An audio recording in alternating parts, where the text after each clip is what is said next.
Minister.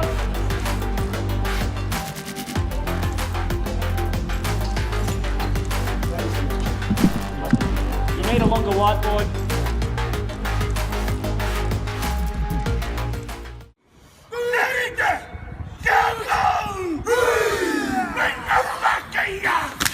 Well, the court has dismissed the charge against Johnny Lomax here today.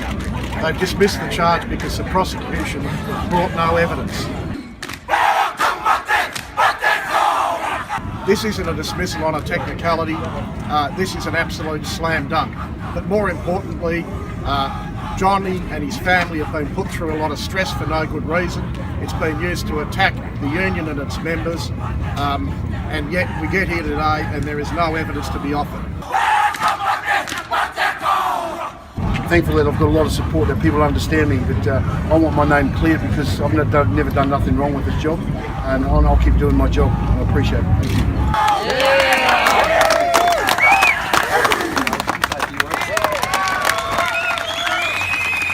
Victorian prosecutors have dropped blackmail charges against the CFMEU boss and his deputy. Outside court, Construction Union State Secretary John Setka said he was a victim of a witch hunt. It has been a tough time for us. It has been a very tough time for us. But you know what? Probably not as tough as it is for them families whose loved ones never come home that night.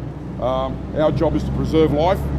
Our job is to make sure that our members go home to their families every night, and that's all we're trying to do.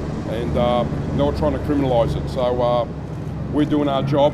We get called union bosses. We ain't the bosses. The bosses are our members, and that's who we're there to represent. Thank you very much.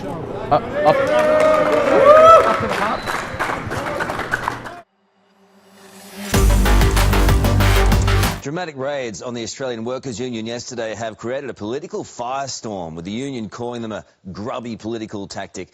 The person who gave the reference to the Registered Organisation Commission was the Employment Minister, Michaelia Cash. So you can see a direct link back to the government, Carl, and you can understand why the Labor Party would believe that these organisations are being improperly used. The government will argue, of course, they're all independent, and the unions will say this is a witch hunt. OK, just quickly, will it stick on Bill Shorten at all?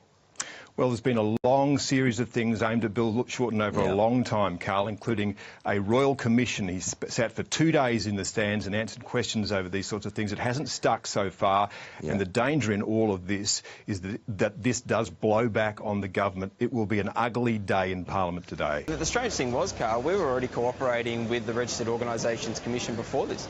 On Friday, they said they were going to be launching an inquiry, and yesterday we were meeting with the lawyers when we got word that there were media camped out the front of our building.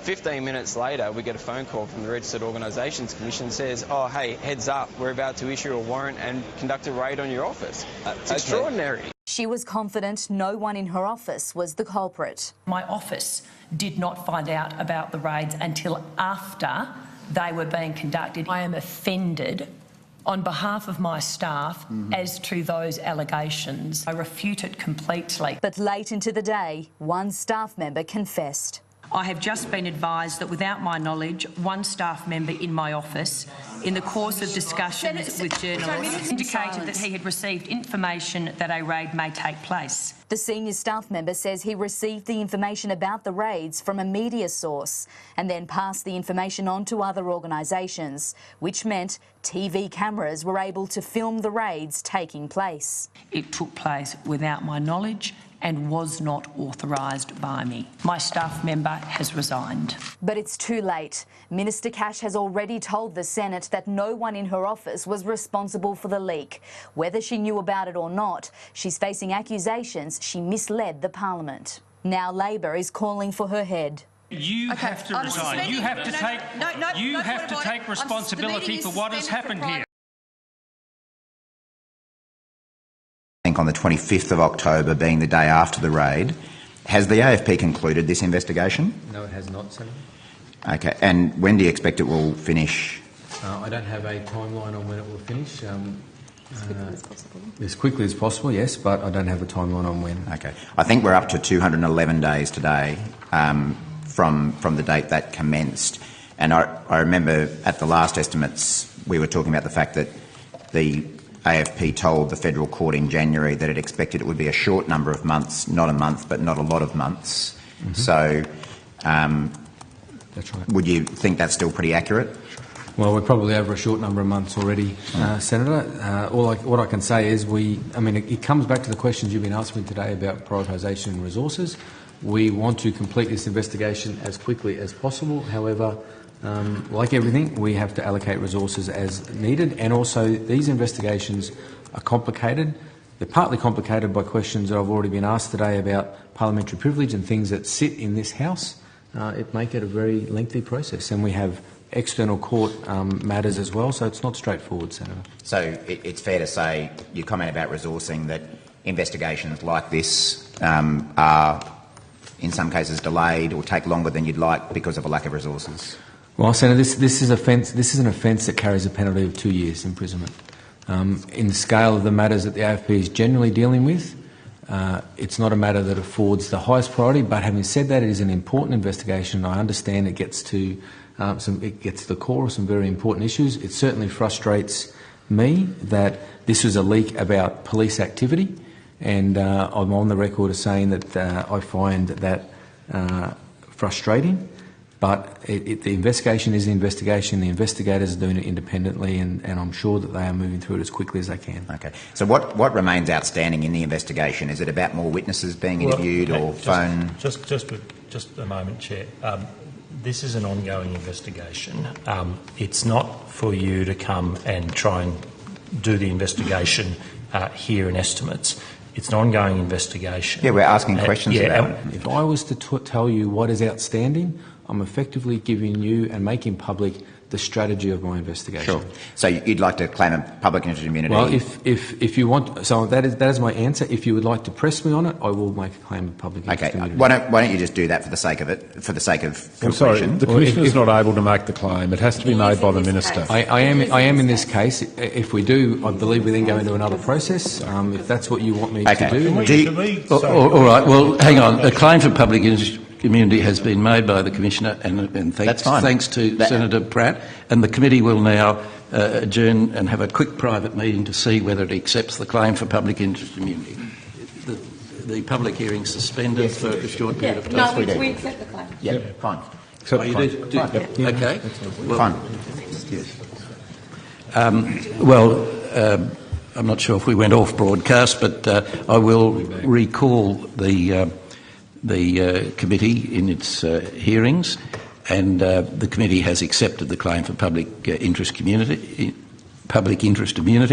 and we won't proceed any further along those lines. You've said that there are particular officials who have been breaking the law. Yes, we have. But you haven't seen fit to approach the union directly about that. No, we haven't. You're not about cultural change, are you? You're about cultural warfare. No, we're not. This is about a broader issue. We're not going to change. Law enforcement is not going to change this alone. This needs a complete overview, overhaul of the industry and the unions and the way it's approached. So, we can go in and talk to the union alone, but it's not going to make a difference. You've made that decision without having spoken to them? Yes. You think you might be part of the problem? No, I don't think I am. So you've not arrested or charged in Victoria any union official with corruption? That is, any union official of the CFMEU? Not to my knowledge. You've not arrested or charged any union official of the CFMEU with being complicit in the drug trade? Not to my knowledge. I'd have to go back and have a look at the list we've got, but not in terms of as an official union activity.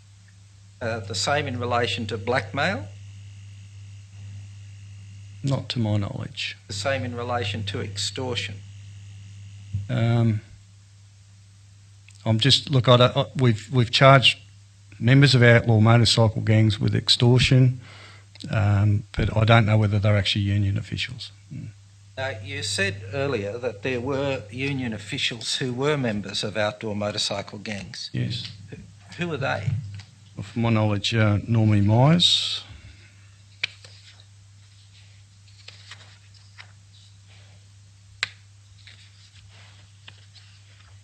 Is that it? Probably one that I know of, yes. Well, you used the plural. You said union officials. Are you saying that there is one? There may be more, I don't know. I've Well, just given you an example of one in the statement. In terms of what you do know, I Yeah. can't ask you about what you Yeah. don't know. It was your evidence that there were union officials, plural. Yes.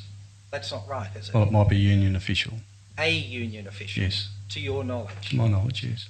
And what is your knowledge that Mr. Meyer is a union official as opposed to a union member?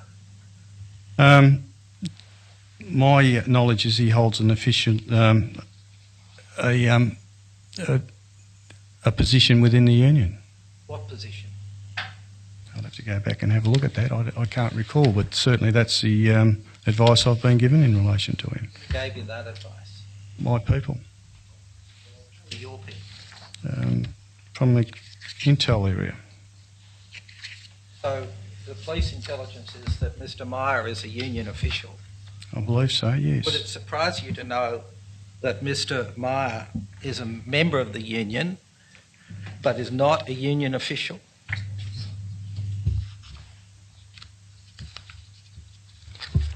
If that's the case, I'll acknowledge that.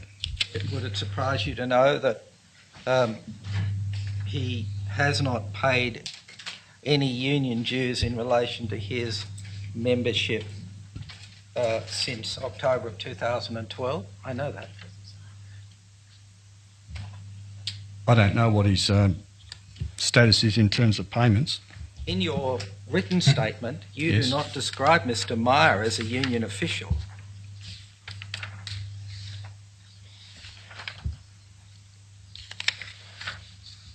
I'm just going back to my statement. So. Paragraph 48. It's the only 48. place in your statement where Where you I mention the mentioned- CFMEU. Yeah.